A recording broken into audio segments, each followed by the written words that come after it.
अस्सलाम वालेकुम दोस्तों, आज 9 अगस्त है। मैं आपका मेजबान नदीम अकरम हाजिर हूं मिडल ईस्ट की 12 बड़ी और अहम खबरों के साथ।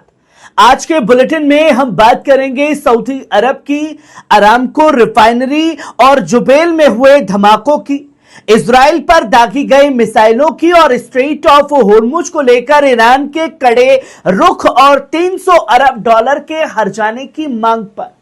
इसके अलावा अमेरिका में गहराते मिसाइल संकट और मिडल ईस्ट में बढ़ते इस जंग के खतरे की हर बड़ी ताजा अपडेट सीधे आप तक पहुंचाएंगे।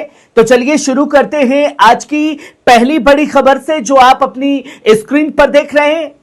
सऊदी अरब के जाजान में अरामको रिफाइनरी पर हमला। सऊदी अरब के जजान शहर से एक बड़ी खबर सामने आ रही है। सऊदी ऊर्जा मंत्रालय ने इस बात का ऐलान कर दिया है कि आज सुबह सऊदी अरामको रिफाइनरी के एक हिस्से में अचानक आग लग गई। अरामको की इंडस्ट्रियल सिक्योरिटी और फायर फाइटिंग टीम ने तुरंत कार्रवाई करते हुए आग पर पूरी तरह काबू पा लिया है। पर सबसे बड़ा सवाल यह खड़ा होता है कि सऊदी, तुर्की, पाकिस्तान जो हैं एक जमात में, एक सफ में नमाज पढ़ते हुए नियत बांध करके खड़े हुए नजर आए। पर इन सब का इमाम कौन है? इन सब का इमाम है डोनाल्ड ट्रंप, जो बचा नहीं पाया सऊदी अरब में हो रहे इस धमाके से सऊदी अरब को। वहीं आप दूसरी खबर देखिए, जुबैल शहर से भी एक और बड़ी खबर सामने आ रही है। सऊदी के खबरों के मुताबिक जुबैल इंडस्ट्रियल सिटी में एक जोरदार धमाके के बाद गैस फैसिलिटीज में आग लग गई है। इलाके में तनाव तेजी से बढ़ रहा है। इस बीच इलाकाई अमन और सलामती के लिए यमन पर लगी नाकेबंदी को तुरंत हटाने और जंग रोकने की मांग भी उठ रही है। अब सोचिए कि एक साथ 3 बड़े मुस्लिम देश साथ आए, पर फिर भी ये हमले नहीं रोक पा रहे। कोई सुरक्षा कवच सऊदी को नहीं बचा पा रहा है। वहीं आप ये तीसरी खबर देखिए, इजराइल के दक्षिणी नेगेव इलाके को निशाना बनाकर कई रॉकेट और मिसाइलें दागी गई हैं। हमले की खबर मिलते ही पूरे इलाके में खतरे के सायरन बजने लगे और लोग दहशत में आ गए। इजरायली डिफेंस सिस्टम ने इनमें से कई मिसाइलों को हवा में ही नाकाम करने का दावा किया है। फिलहाल स्थानीय प्रशासन हालात पर नजर बनाए हुए और लोगों को सुरक्षित स्थानों पर रहने की ताकीद की गई है। वहीं आप ये चौथी खबर देखिए, ईरान का बड़ा बयान, फिलिस्तीन पर हमले बंद होने तक रहेगा straight of Hormuz. Middle east में जारी तनाव के बीच ईरान की तरफ से एक बहुत बड़ा बयान आया है। ईरान ने साफ कर दिया है कि जब तक फिलिस्तीन पर हमले पूरी तरह बंद नहीं होते, तब तक स्ट्रेट ऑफ होर्मुज का रास्ता खुलने वाला नहीं है। यह जलमार्ग दुनिया के तेल व्यापार के लिए बेहद अहम माना जाता है। ईरान के इस कड़े रुख के बाद वैश्विक ऊर्जा बाजार और दुनिया भर की अर्थव्यवस्था पर इसका गहरा असर पड़ रहा है। जहां जंग स्ट्रेट ऑफ होर्मुज में सिमटती हुई दिखाई दे रही है। वहीं आप पांचवी खबर देखिए, बड़ी कंपनियों की अरबी डॉलर का टैरिफ रिफंड, लेकिन आम जनता के हाथ खाली। CNN की रिपोर्ट। दोस्तों, अमेरिकी न्यूज चैनल CNN की एक ताजा रिपोर्ट ने बड़ा सवाल खड़ा कर दिया है। रिपोर्ट के मुताबिक सरकार बड़ी कॉर्पोरेट कंपनियों को अरबों डॉलर का टैरिफ रिफंड लौटा रही है, लेकिन महंगाई का खामियाजा भुगतने वाली आम जनता को कुछ नहीं मिल पा रहा है। रिपोर्ट में यह कहा गया है कि यह पूंजीवादी निजाम का ऐसा रूप है जहां आम लोगों की जेब से पैसा निकालकर उन बड़ी कंपनियों की तिजोरियां भरी जा रही हैं जो पहले से ही अरबों की दौलत पर बैठी है। वहीं आप ये छठी खबर देखिए, रूसी सैनिकों का हैरतअंगेज कारनामा। रूस और यूक्रेन जंग के मैदान से एक हैरान कर देने वाला वीडियो सामने आया है।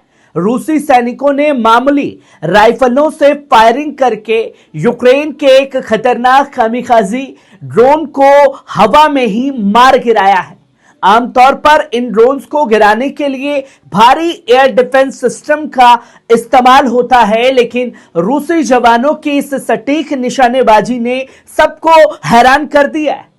इस वाकये का वीडियो सोशल मीडिया पर तेजी से वायरल हो रहा है।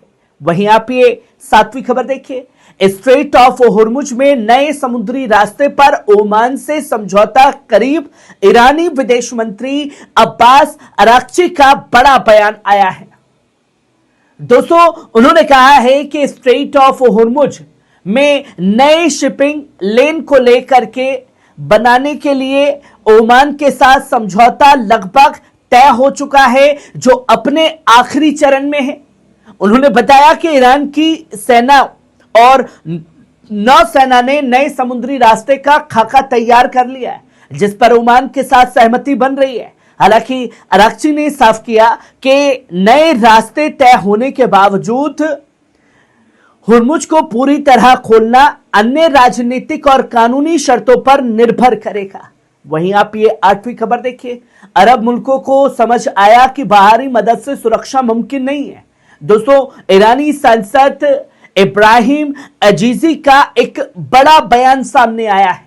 उन्होंने साफ तौर पर कहा कि आखिरकार सऊदी अरब मुल्कों को यह बात समझ आ रही है कि सुरक्षा बाहर से आयात नहीं की जा सकती, बल्कि इसे इलाके के भीतर ही कायम करना होगा। हालांकि उन्होंने अंदेशा जताया कि अभी भी एक साफ रोड मैप की कमी है। अजीजी ने चेतावनी देते हुए कहा कि कोई भी गलतफहमी या चूक एक ऐतिहासिक भूल साबित होगी, क्योंकि ईरान यह साबित कर चुका है कि हर गलती की भारी कीमत चुकानी पड़ती है। क्षेत्रीय संतुलन ही आगे बढ़ाने का एकमात्र रास्ता बचा है। वहीं आप ये 9वीं खबर देखिए, ईरानी राष्ट्रपति मसूद पेजेश्कियान का बड़ा बयान। दोस्तों, ईरान के राष्ट्रपति मसूद पेजेश्कियान ने अहम बयान में कहा कि अगर किसी समझौते तक पहुंचने की बात हो रही है तो उसके लिए यही सबसे मुनासिब और बेहतरीन वक्त है। उन्होंने ताकीद की कि इस वक्त मुल्क के अंदर जबरदस्त इत्तेहाद, ताकत और यकजहती है। राष्ट्रपति पेजेश्कियान के मुताबिक दुनिया इस जंग और टकराव में ईरान को एक फातिह और शक्तिशाली मुल्क के तौर पर देख रही है, इसलिए बातचीत के जरिए अपने हक की पैरवी करने का यह सबसे सही समय है।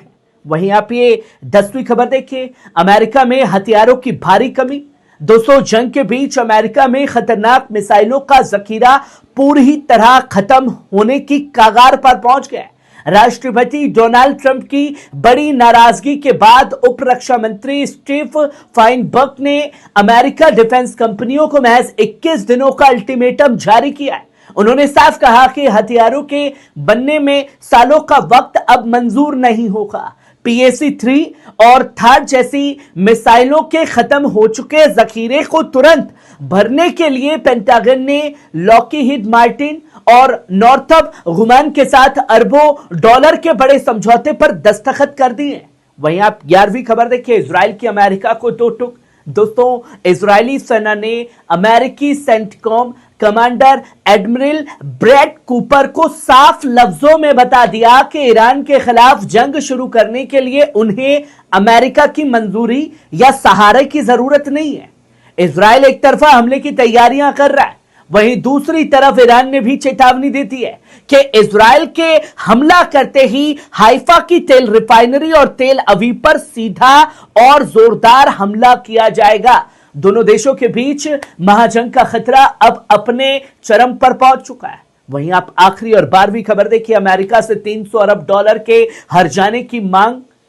दोस्तों, ईरान की सुप्रीम नेशनल सिक्योरिटी काउंसिल ने साफ ऐलान कर दिया है कि जब तक अमेरिका अपना रवैया नहीं सुधारता तब तक स्ट्रेट ऑफ होर्मुज को नहीं खोला जाएगा।